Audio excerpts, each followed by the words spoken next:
সুপ্রিয় দর্শক, আসসালামু আলাইকুম। আজকে আপনাদের সাথে আমি একটা নিউজ শেয়ার করতে চাই। সেই নিউজটি হলো, আপনারা জানেন ইতিমধ্যে আমাদের বাংলাদেশ সরকার মাননীয় প্রধানমন্ত্রী তারেক রহমান তিনি যখন মালয়েশিয়াতে সফর করলেন, আনোয়ার ইব্রাহিম মালয়েশিয়ার প্রধানমন্ত্রী তার সাথে কয়েকটি চুক্তি হয়।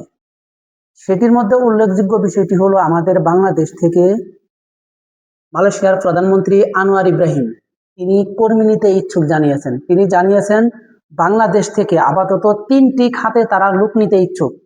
৩টি খাতে কি কি আপনারা ইতিমধ্যে জানেন, বা আজকে আমি আবারও বলে দিচ্ছি, আমি এর আগের ভিডিওতেও জানিয়ে দিয়েছি।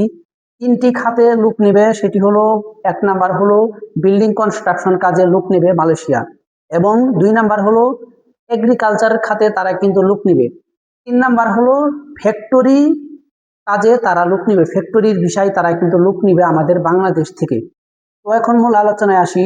আসলে আপনারা দেখেন ২০২২ সালে যখন বাংলাদেশ থেকে যখন মালয়েশিয়ায় লোক যায়, এই কলিং বিষয় যখন আমাদের ভাই, বিভিন্ন ভাই বলেন, বিভিন্ন বন্ধু বান্ধব বলেন, যখন মালয়েশিয়ায় বহির্গমন করে, তাদেরকে কিন্তু এয়ারপোর্টে, মালয়েশিয়ায় যে এয়ারপোর্ট রয়েছে সেখানে যখন তারা নামে তাদেরকে কেউ রিসিভ করে নাই। এমনও ভিসা দিয়েছে যে ভিসা কে দিয়েছে, তারা দিয়েছে, তাদের কোনো তথ্য নাই।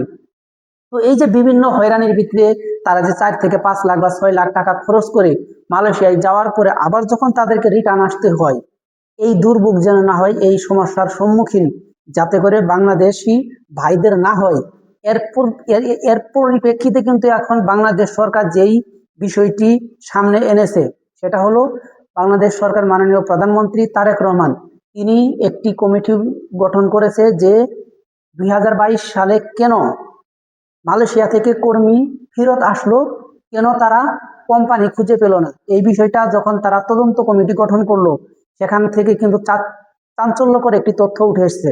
সেটা হলো, দেখেন এর আগে যখন বাংলাদেশের প্রধানমন্ত্রী স্বৈরা শাসক শেখ হাসিনা ছিল, তার আন্ডারে যেই এজেন্সিগুলা ছিল, আপনারা জানেন বিভিন্ন এমপি মন্ত্রীদের কিন্তু আন্ডারে অনেকটি এজেন্সি ছিল। এই এজেন্সির মাধ্যমে তারা কিন্তু বিভিন্ন অপপ্রকার কাজ করে গেছে। তারা বিভিন্ন দালাল সিস্টেম করে তারা কিন্তু লুট মারফত টাকা নিয়ে তারা কিন্তু বৈধ কোনো ভিসা দিতে পারে নাই। এইগুলা কিন্তু তথ্য উঠে এসেছে। এবং বাংলাদেশের সরকার, আজকে বিএনপি যখন সরকার গঠন করে, তারেক রহমান যখন সরকার হয়, তিনি এখন যে পদক্ষেপটা নিয়েছেন, আপনারা যদি তথ্য সংগ্রহ করেন আপনারা জানতে পারবেন 49টি এজেন্সি তারা কিন্তু লাইসেন্স বাতিল করে দিয়েছে। এই আওয়ামী লীগের আন্ডারে যেই এজেন্সিগুলা ছিল, 49টি এজেন্সির লাইসেন্স বাতিল করেছে। তো আপনারা অবশ্যই এই লাইসেন্স যেগুলা এজেন্সির বাতিল হয়েছে, এই লাইসেন্স বাতিলগুলা এজেন্সির কাছে আপনারা কখনোই যাবেন না। আপনাদের কাছে এই বার্তাটাই আমি দেওয়ার জন্য আজকের মূল ভিডিওটা। আপনারা দেখেন এর আগেও কিন্তু আমাদের বাংলাদেশি ভাইয়েরা কিন্তু অনেকভাবে প্রতারিত হয়েছে। আজকে আপনারা যাতে কোনোভাবে এই এজেন্সি গুলো যেগুলা সরকারে এখন আপাতত ক্যান্সেল করে দিয়েছে তাদের লাইসেন্স, তারা কিন্তু যে কোনোভাবে আপনাদের কাছ থেকে টাকা নিতে চাবে যে আমাদের সমস্যা নাই, আমরা আপনাকে এই ভিসা দেবো, ওই ভিসা দেবো, অমুক কোম্পানি দিব। তো এইভাবে কিন্তু তারা চাপা মারবে, চাপা মারার পরে কিন্তু আপনাকে ভিসা দিতে পারবে না। ফের ২০২২ সালের ঘটনাটাই কিন্তু পুনরাবৃত্তি হবে।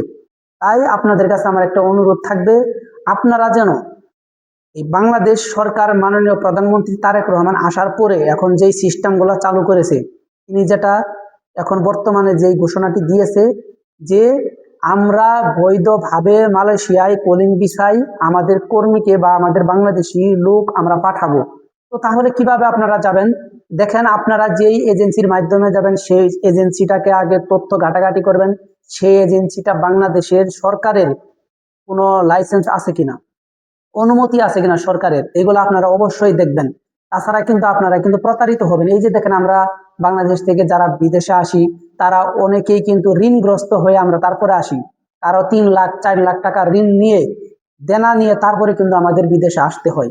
তাই আপনারা এইগুলা বিষয়গুলো আপনারা দেখবেন, ভালো করে যাচাই বাছাই করার পরে আপনারা আপনাদের পাসপোর্ট এবং আপনারা টাকা জমা দিবেন। তো দেখেন, আজকে মালয়েশিয়া এখনো পর্যন্ত কিন্তু লোক যাওয়ার কোনো প্রক্রিয়া শুরু হয়নি। আপনারা এখনই কিন্তু টাকা জমা দিয়েন না কোনো এজেন্সির কাছে, বা কোনো এজেন্সির কাছে পাসপোর্ট জমা দিয়েন না। কবে থেকে, কখন থেকে এই কলিং ভিসা চালু হবে, তো তখন কিন্তু আপনি সরকার, আমাদের বাংলাদেশ সরকার কিন্তু ঘোষণা দিবেন, তারপর থেকেই কিন্তু আপনারা পাসপোর্ট বা টাকা পয়সা জমা দিবেন। তো যদি আমার ভিডিওটি ভালো লেগে থাকে অবশ্যই চ্যানেলটি সাবস্ক্রাইব করবেন, শেয়ার করবেন এবং পাশে থাকা বেল আইকনটি অন করে দিবেন, যাতে করে প্রবাসের সকল সত্য নিউজ সবার আগে আপনার কাছে পৌঁছে যায়। তো আজকে এ পর্যন্তই। সবাই সুস্থ থাকবেন, ভালো থাকবেন। আল্লাহ হাফেজ।